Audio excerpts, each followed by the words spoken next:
Welcome once again to our broadcast as we are looking at the dialogue between Job and Elihu.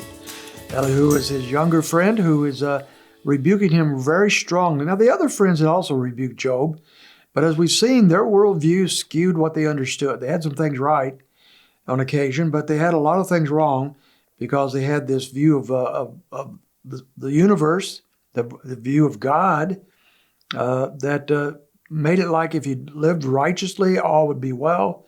If you lived poorly, then you would suffer the consequences. And so you're simply getting what you deserve either way. As I said yesterday, Job didn't buy that. He could not look into his own life and see anything wrong. Now, there is a problem there, and Elihu is pointing that out. Job is not innocent. He's not without sin. He is, according to chapter 1, the greatest man on earth. He's blameless, at least outwardly. But there's some things going on inside Job's heart that have now been drawn out through this process of suffering and pain and dialogue with his friends. And Elihu's summing up a lot of that.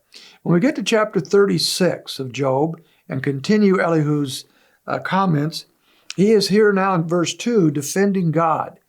So he believes that Job has actually been an affront to God, maybe not as far as to go as maybe blasphemy, but he believes he has God wrong, and he believes that someone needs to defend the name of God, and Elihu is going to do it. In verse 2, it says, "Wait for me a little, and I will show you that there is yet more to be said in God's behalf." I want to say something for God. I want to defend God. Now, whether God needs to be defended by us or not is a question. There are times, of course, when we need to correct people's ideas about God. And I think that's called apologetics, really. We're showing what God is really like, what His Word is really like. And so there's occasions for that. But either way, and God's going to defend Himself a little later. But Elihu wants to do that now. And so he does so by pointing out some of the characteristics, some of the attributes of God. He says in verse 4 that God is powerful. "For truly my words are not false," he says. "One who is perfect in knowledge is with you." Now, before I go further on that one, he is talking about knowledge. Now, when I used to read this verse, it seemed to me that Elihu was claiming he was the one who is perfect with knowledge. And the other friends had blown it, and Job didn't know what he's talking about. But Elihu had it all together, and he'd come to correct everybody and give perfect knowledge. But now that I look at this more closely, I don't think that is what he's saying at all. He is saying that God is perfect in knowledge, and in that he's absolutely right. And so he's defending God. He's showing the perfection of God's wisdom, God's knowledge. And along with that perfection of knowledge is omniscience, where God knows all things. We find in verse 5, he's also all-powerful, omnipotent. He says, verse 5, "Behold, God is mighty, but does not despise any. He is mighty in strength of understanding." Drop down to verse 22. "Behold, God is exalted in His power. Who is a teacher like Him?" So he defends the omniscience of God. God knows all things.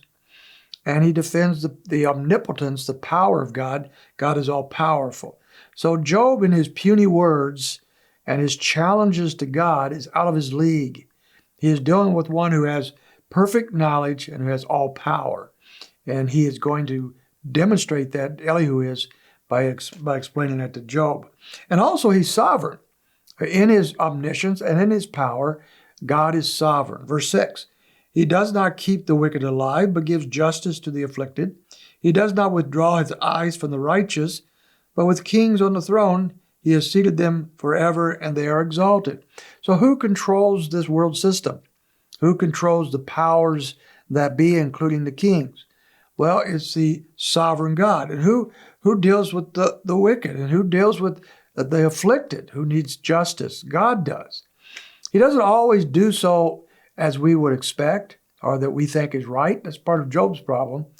I think he would agree with Elihu that God is all sovereign, but he still thinks God is not doing something right, and he has some insights for God. So in reality, he isn't believing in the sovereignty of God. So both of them know this, but Job has lost his way somehow. But all is not good. In verses 11 and 12, we have the weakest point of Elihu's argument, where we seem to see that he is absorbing some of the same worldview that all the others have, this karma-like, prosperity-like worldview. In verse 11, he says, if they hear and serve him, they will end their days in prosperity and their years in pleasure.